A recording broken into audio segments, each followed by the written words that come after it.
Okay, my first question is, what is dy dx or f prime x to you? Okay, yeah. Wing Shen? Yeah. What is dy dx? Dy dx is the gradient function.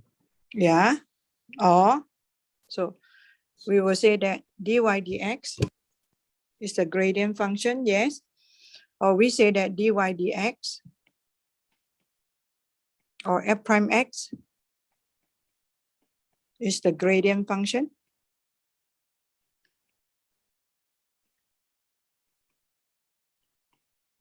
That means you also tell us is the gradient of tangent, right? That's what we must know. Gradient function for tangent.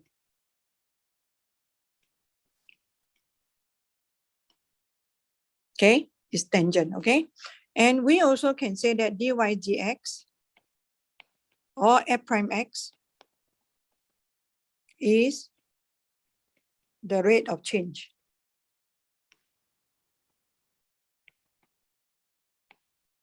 of y with respect to x. Correct?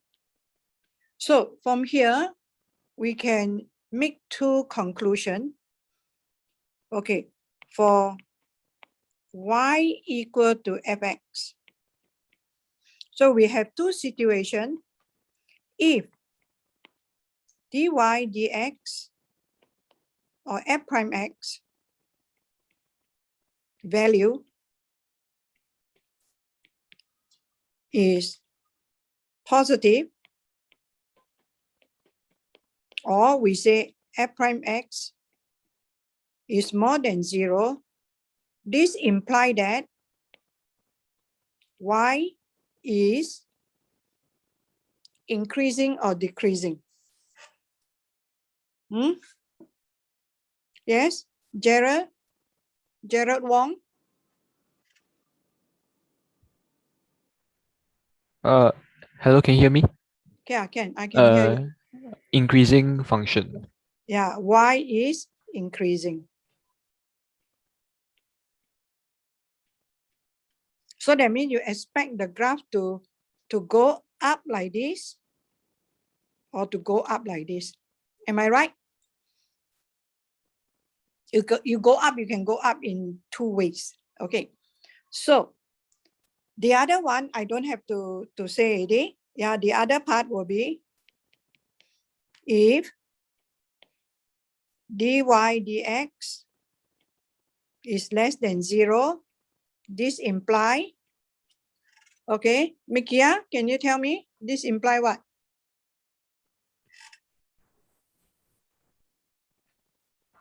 Wait. If dy dx equals more than 0. No, dy dx less than 0. Less than 0. Mm. Y can Imply? That means y is increasing or decreasing? Y is increasing. Y is decreasing, okay?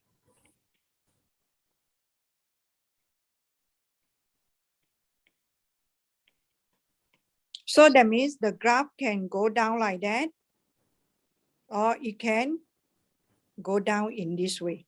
So there are two possible ways of going down. Okay?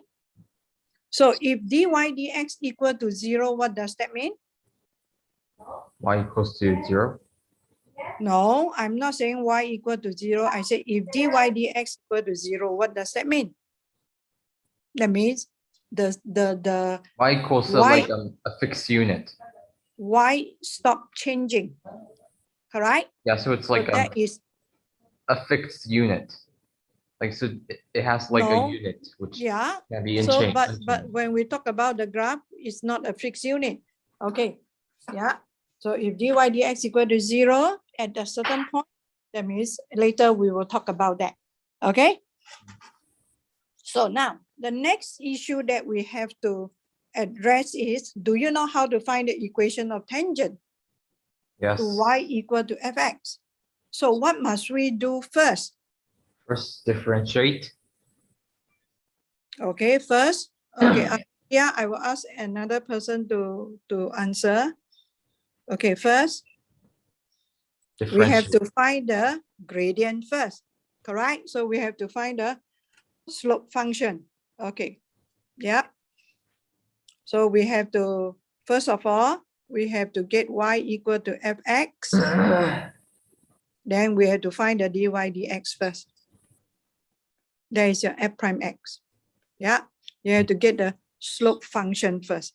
Then after you get the slope function, you must substitute x equal to a. So when you sub x equal to a, first of all, you get the gradient of tangent. That is, in the symbol, we write it as m, right? That will be f prime a.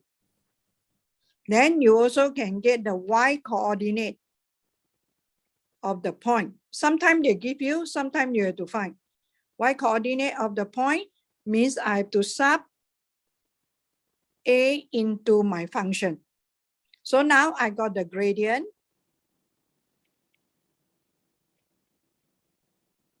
And I got the point. So I can find the equation of tangent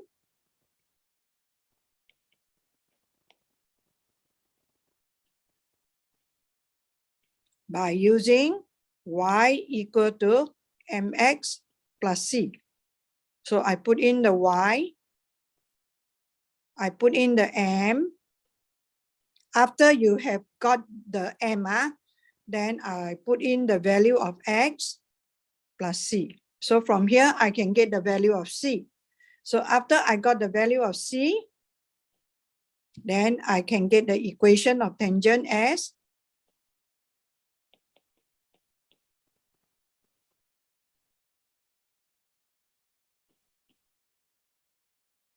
y equal to m x plus the c, whatever c you get from here. Okay, so if I want to find the equation of normal, it's the same thing. First step, I still need to find the gradient function, but this is not the gradient of normal. Am I right? So second step, I have to sub x equal to 8. So I got my f prime a.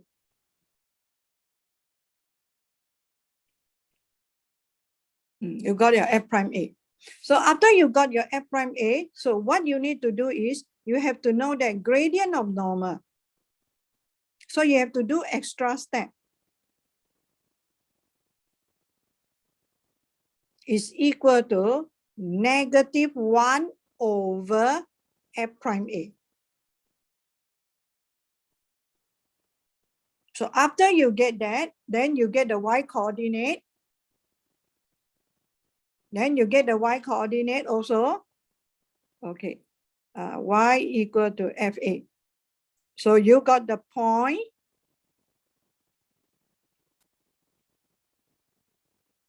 a, fa, and you got the gradient, which is -1 over f prime a.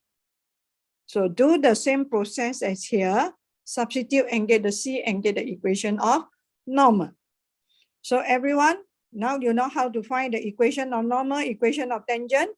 So these are all the basic. Okay? Any question on that? Okay. Can I move to the next part?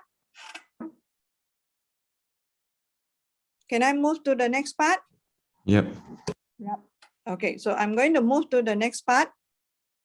That is how to find the coordinates of the stationary point for y equal to fx. So the moment you see the word stationary, so what do you have in mind? Stationary. Hmm?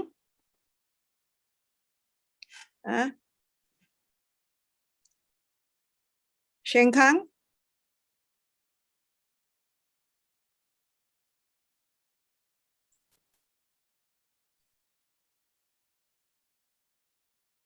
Shen Kang? Sorry, Miss. Stationary means the gradient is 0. Okay, the gradient is 0. So the stationary here, why the gradient is 0? Stationary means rate of change is 0.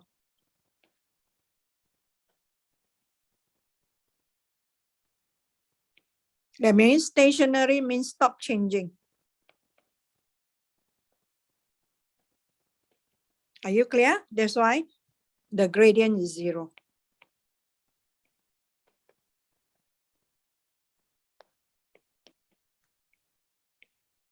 Okay, so when you want to find the coordinate of the stationary point, okay, first, what must we do?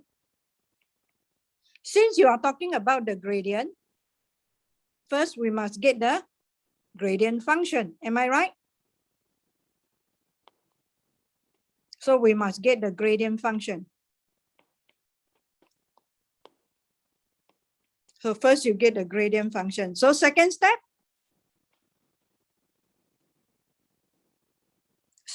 what to do? Stephanie?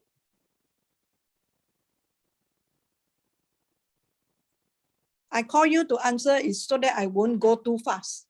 I give you time to think. Yeah, Stephanie, what do you think? Second step, what must I do? Mic isn't working. Okay. Then you can type.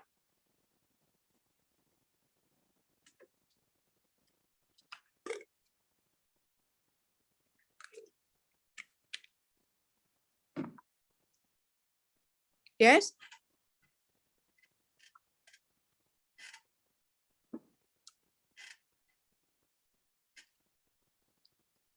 Yeah, it take you so long to type.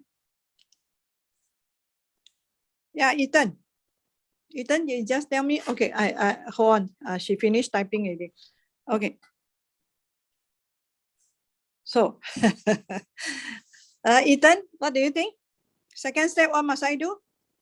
After I get the gradient function, since I know that at stationary point, the gradient is 0. So what must I do in second step?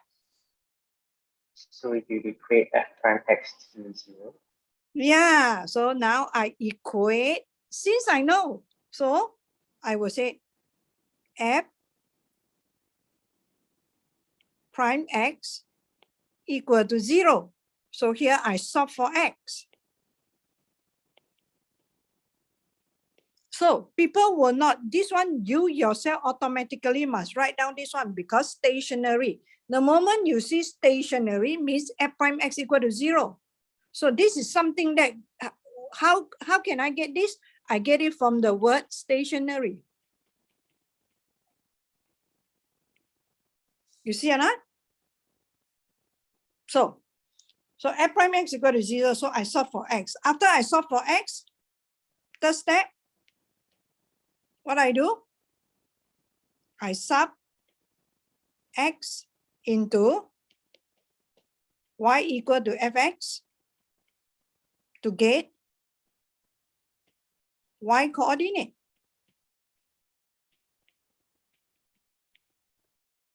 Of the stationary point.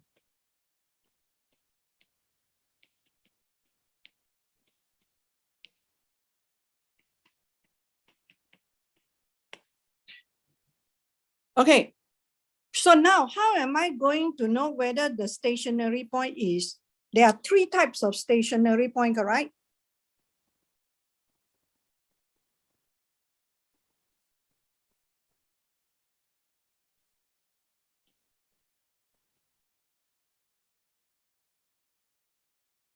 There are three types of stationary point. So how am I going to know which type of stationary point is that? So I draw sine diagram of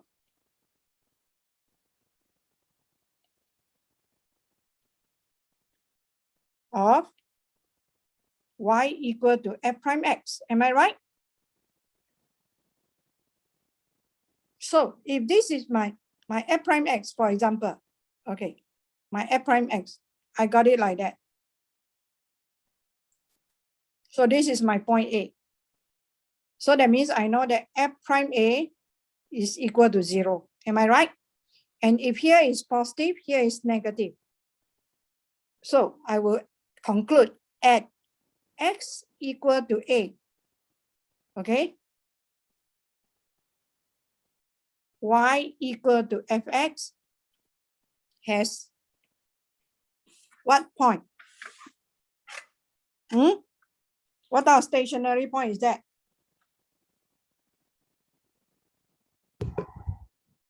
Hello? Maximum. Yes. Yeah. Local. We call it local maximum, correct?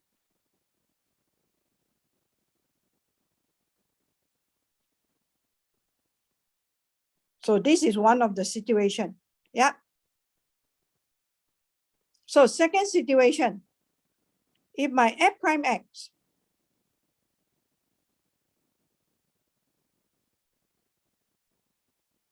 okay, this is a minus, this is a plus. So at x equal to A, y equal to fx has a local maximum or local minimum.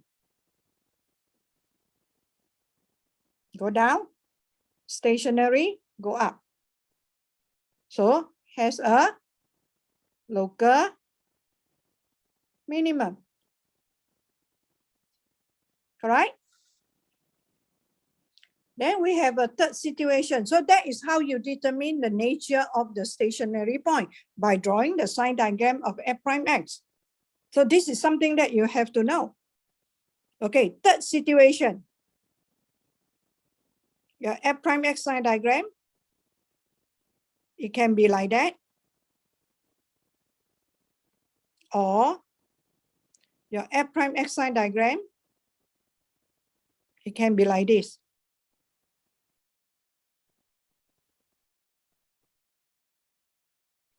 Yep.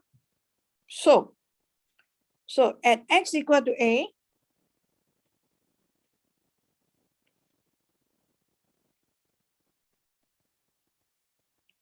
y equal to fx has a what? So you look, if I draw the y equal to fx graph, I draw it in blue. This one, go down, stationary, go down. This one, go up, stationary, go up. So what our point do we call it? What our point? Rush. Horizontal point of inflection. Yeah, has a horizontal. Thank you.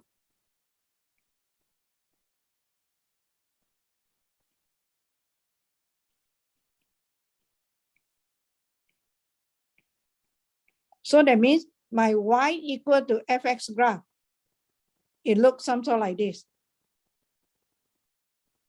Correct? Or it looks something like this. So this is called the horizontal inflection point. Horizontal means the gradient is 0. Inflection point, later we will talk about it. So the moment you see stationary point, first thing come into your mind. Here. This is the information you yourself have to retrieve. How to determine the nature of the point? Use the sign diagram of f prime x. Okay? So, are you okay? So next.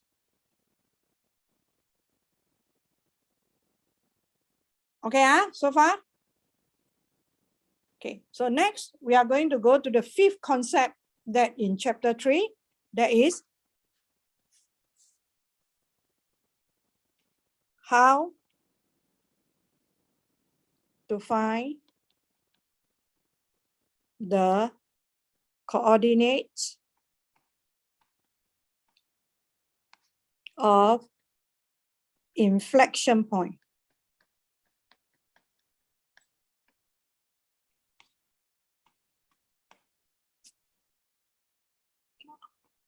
Of y equal to fx.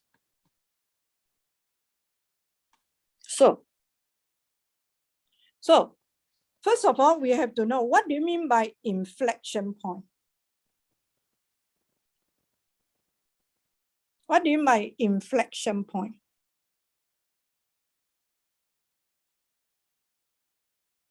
Okay, inflection point for a function means the point whereby the rate of change changes.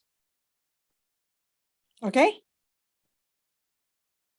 So that's why we need to go for the second derivative, because second derivative is the rate of change of rate of change.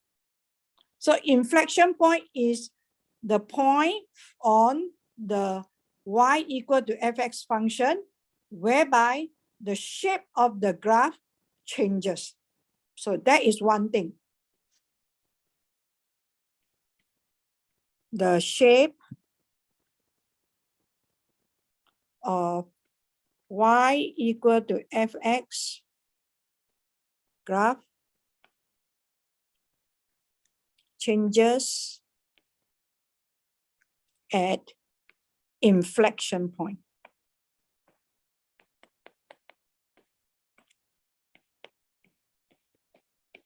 Okay, second thing is at non-horizontal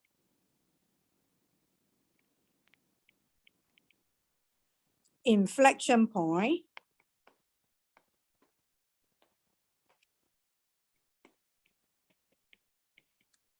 the function y equal to fx is, there are two situations: increasing at the fastest rate, that is one, or second situation, decreasing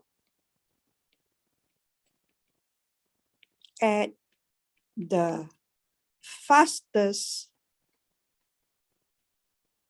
rate. Are you clear? So therefore,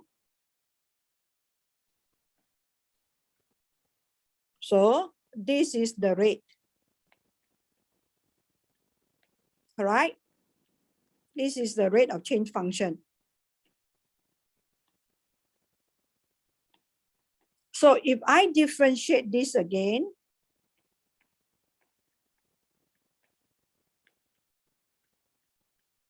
so this is called the rate of change of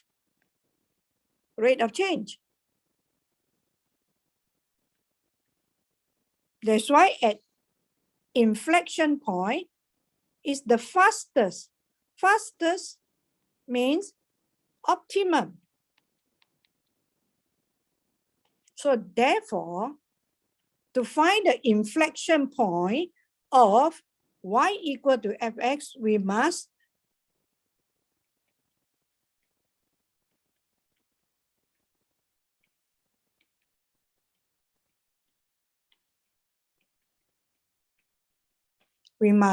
let d2y over dx squared or f double prime x equal to 0.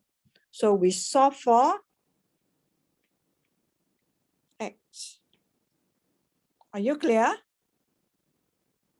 So you have to understand that the inflection point have these two property. So this will go into the application of all the things in chapter 3. So in chapter 3, the important concept is you must know what is rate of change. You must know how to interpret the value of dy dx. You must know how to find the equation of tangent, equation of normal. You must know the meaning of stationary point. You must know how to find the coordinates of the stationary point, how to determine the nature of the stationary point.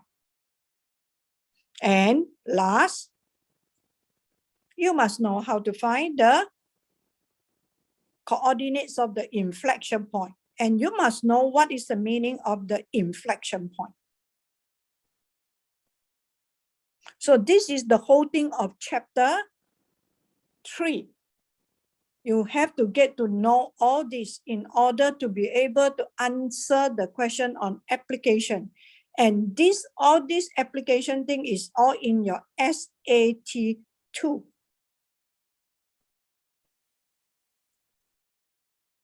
Are you okay? So you have a lot of practice SAT 2 to go through. So please go through all the question again, and please go through all the question in chapter 3 again. Okay? So I just let you know what you should know for that. So how the question going to change? All is go around all this. So you have to read the question and try to understand the question. Okay? Okay, so can we go to our try exam paper, question 2? Okay, everyone, you have the question 2 with you. So the moment you look at the graph, the question say that point A and B lies on the curve. Point A is a point of inflection. So straight away, the moment they tell you point A is the point of inflection, what comes into your mind? So straight away, your mind have to know it. At A, so my function is gx. Y equal to gx is what? Is what? Clarissa, try. I hope if you have the paper with you, huh?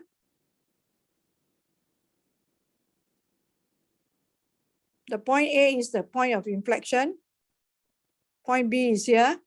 Clarissa, can you tell me straight away what idea do you have in about point A? At A, y equal to gx is increasing or decreasing? Clarissa, I can tell you, my August intake can respond to me so well. I'm not comparing. You don't respond, you don't learn. If you choose not to respond, do tell me. Clarissa? Increasing? Yeah, it's increasing, not enough. Because I tell you inflection point. Increasing at the greatest rate. Yeah, increasing at the greatest rate. Yeah, that's why I tell you it's inflection point, greatest rate. So this telling me that G prime 1.5 is the highest value, correct? Has the highest value. Can I say like that? You see? So now I can choose already. Which of the following statement is true? Tick the appropriate box and justify your answer. Emily? Can you give me the answer for part A? Which is the appropriate one? You are comparing between G prime 1.5 and 2.5. G prime 1.5 and G prime 2.5. Yeah, so which one is greater? So which option? Isn't it the third one? The third one, yeah. I'm asking you. Mm-hmm. It's the third one. Why you say Yeah. it's the third one? Because A is the inflection point. You know it, greatest rate, highest. Yeah. Yeah. So what answer you give me? Exactly here. Because A is the inflection point, so it means that it is increasing, is a non-horizontal inflection point as shown in the graph. So it is has the greatest rate. That's it. That is your answer. So A is a non-horizontal inflection point. So it has the highest rate of change. Done. You get your 2 marks. All right? Okay, how about B? B, we are talking about G double prime. Okay, so we know that, okay, when you see G double prime, so we know that G double prime is show the rate of change of G double prime, correct? Okay, so if G double prime is greater than 0, it means that y equal to fx graph is, y equal to gx graph is convex or concave?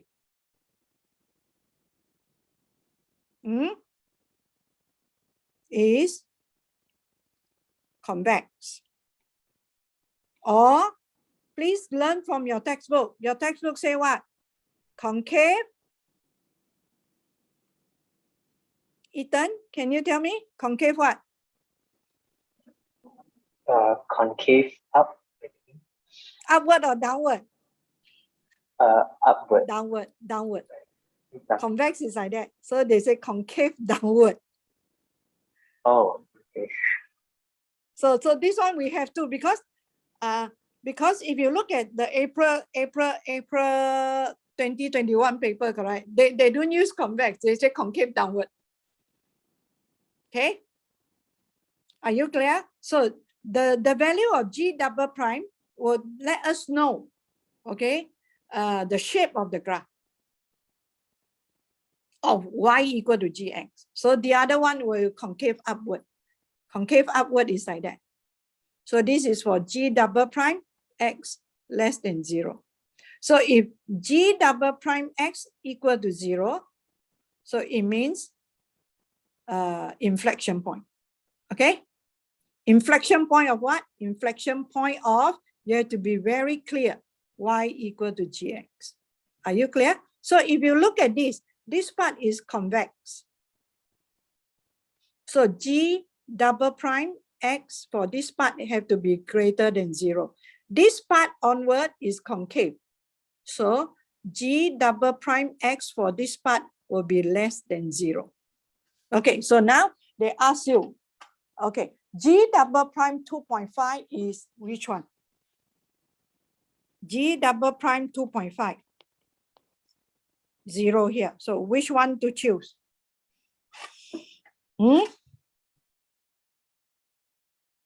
Yes? Junjie? Try please, Junjie.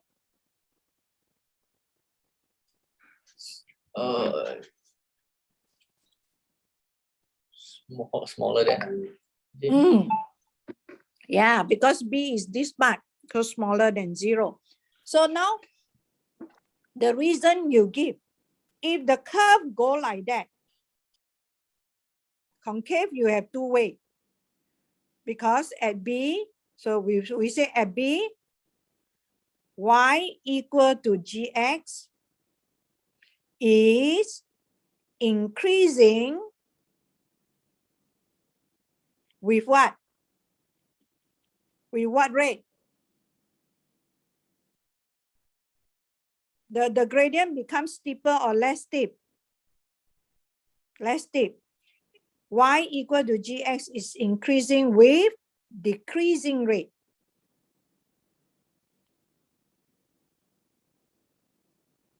When you use the word decreasing rate here, increasing here means g prime x is greater than 0. Decreasing rate means g double prime x is less than 0. Are you clear? So this will be your reason for this one. Are you clear, class? Because at B, at the region B, point B, y equal to gx is increasing with decreasing rate. Are you okay?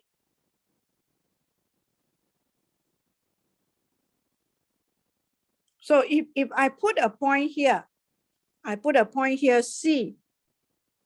So C here means at C, y equal to gx is increasing with increasing rate.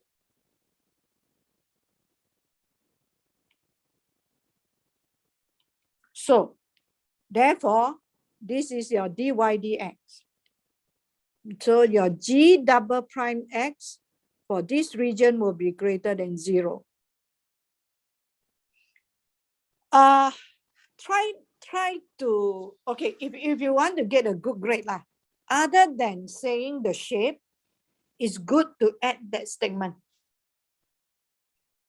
It's good to add this statement. It's increasing with decreasing rate. Okay, B lies on the concave region, which means that y equal to gx is increasing with decreasing rate.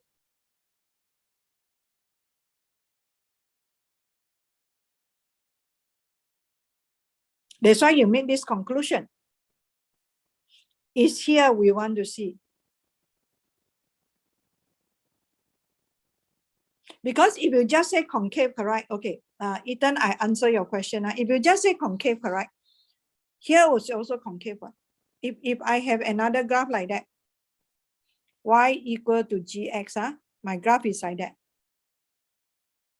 This one is also concave one. But if I put a point here, I put a point k there, I will say g double prime k is greater than 0. It's not less than 0. Do you know why? The reason is because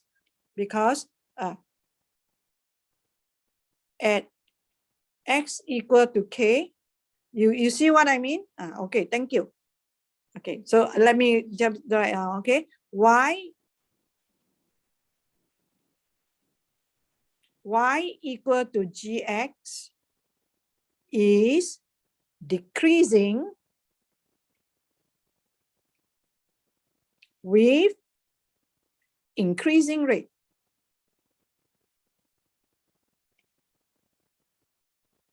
So therefore, this part is telling you g double prime k is greater than 0. This part is telling you g prime k is less than 0. Are you okay?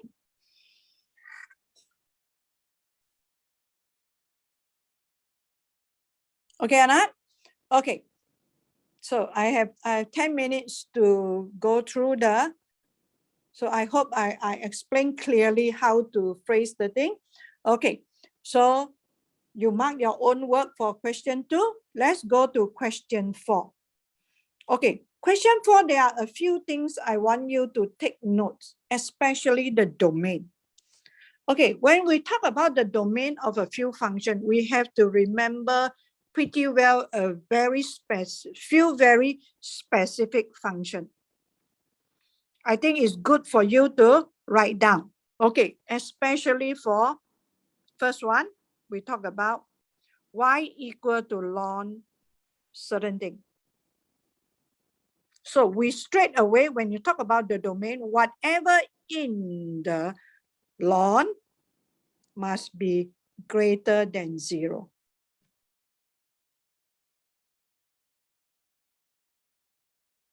Right?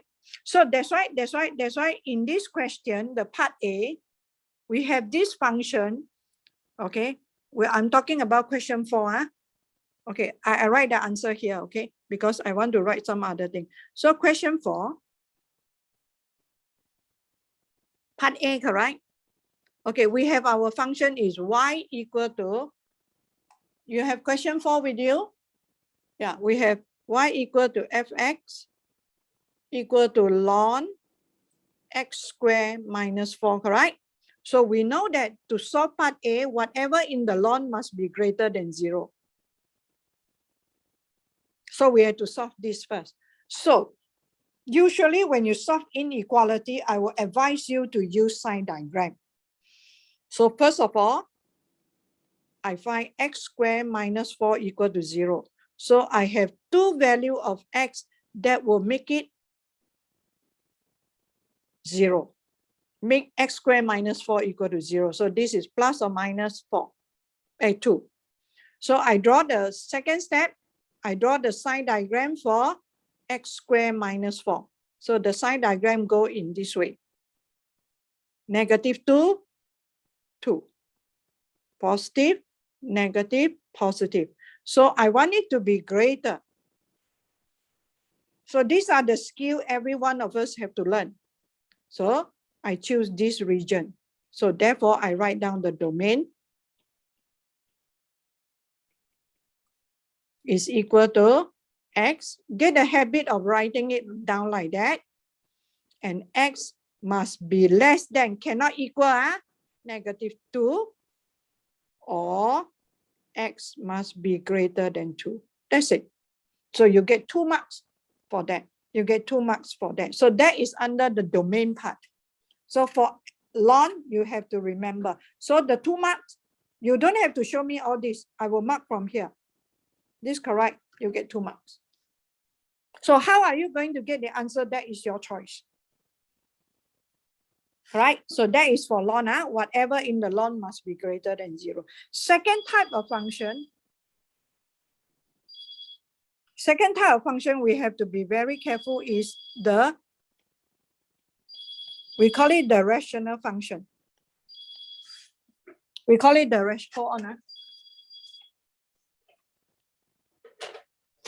We call it the rational function, correct? So when we want to talk about the domain for the rational function, we have to be very careful that the bottom here cannot be equal to 0. Am I right?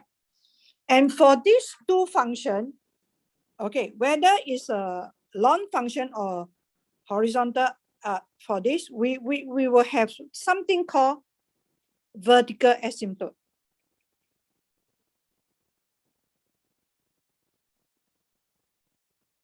Correct? So in this case, so that go down to our vertical asymptote. Yeah, so this one also got the vertical asymptote also from here. Okay, so for question 4 part B, the vertical asymptote come from here. So we have two vertical asymptote. Yeah, that is x equal to, no, this is not part B. Vertical asymptote x equal to vertical asymptote, because when you want to sketch the graph of part C, vertical asymptote is get it from here, negative 2 and x equal to 2. So there are two vertical asymptote there. That's why in part C, when you sketch the graph, correct? Yeah, you have to make sure you mark the vertical asymptote. If not, we won't give you the full mark. X equal to 2, x equal to -2. Are you clear? So you only find the graph in this region and this region. Hello? Clear? So that is how the domain help you. So same go with here. Okay, so another one that talking about the domain that you have to be careful of is radical function. You know what is radical function? Y equal to square root of something. So same thing, whatever in the square root must be greater than or equal to 0. So that is how you determine the domain. So this one, there is no vertical asymptote because there is an equal sign here. Are you okay? So please revise something about the domain. You won't know how they will ask you. Do you get me? Hello? Yes, Miss. Yep. So please, especially these three functions, like exponential and natural log, no problem. But one thing you have to be very careful because like if I tell you like that exponential have no problem, correct? Can I set a question like that? I give you an exponential function like that. I can. Y equal to e to the power of square root of x. Can I? Can. So so you have to look at the power as well, okay? Please. So if this is the case, then I will say the domain. So I cannot give you all the possible, but you just have to observe the function. So x is a member of real number and x must be greater than or equal to 0. Am I right? So when I say exponential, you have to observe the way I give you the power function. The power for exponential. Are you clear? Okay. So can we go to part B of question 4? Okay. Part B of question 4. Every time when they ask you to find x-intercept, correct? All of us should know already. Okay, if I want to find x-intercept, so to find x-intercept, y is equal to 0, correct? So you put ln x squared minus 4 equal to 0.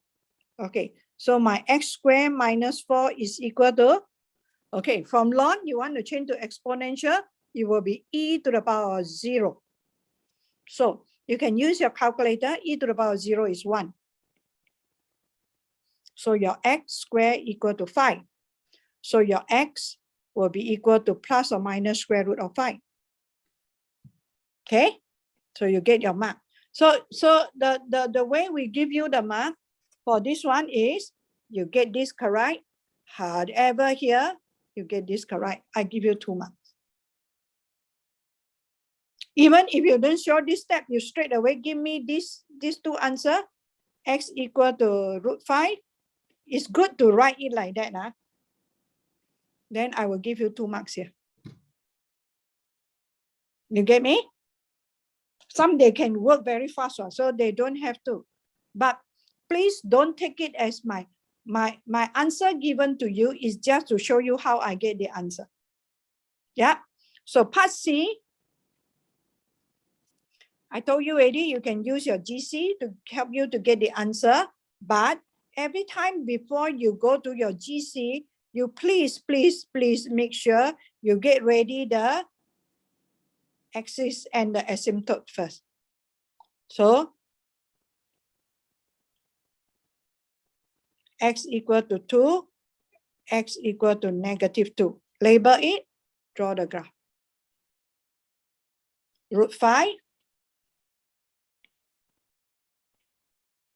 -√5. So how we give you the mark? Vertical asymptote is there, x-intercept is there, shape of the graph correct, 3 marks. Okay, so for part D, E, and F, you just repeat. You just repeat whatever you done in part A and B and part A and B. Hello? Are you okay? So for part D, that is how I'm going to answer. I will just say x squared minus a greater than 0. So I can just say x is less than negative root a. That is what I get from part A. I don't have to repeat whatever is it. X is greater than root a. Okay, so therefore, the vertical asymptote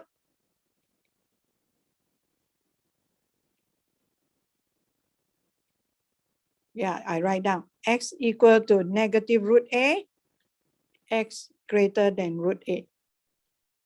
So you get 2 marks here. Are you okay? So the 2 marks is here. You don't do all this working also, I won't deduct the mark. Okay, the x-intercept, if you look at here, the 4 bring over, this is definitely e to the power of 0. So if here is 4, here is a. So what you can do is you can straight away write down the answer, also doesn't matter. You get what I mean? It means my ln x squared minus a equal to 0. So x squared minus a equal to e to the power of 0. So x squared equal to 1 plus a. So therefore, x equal to square root of 1 plus a, or x equal to negative square root of 1 plus a. Done. Then for part F, you just differentiate. Still remember how to differentiate the ln? Still remember how to differentiate ln? Okay, let me test you. Yeah.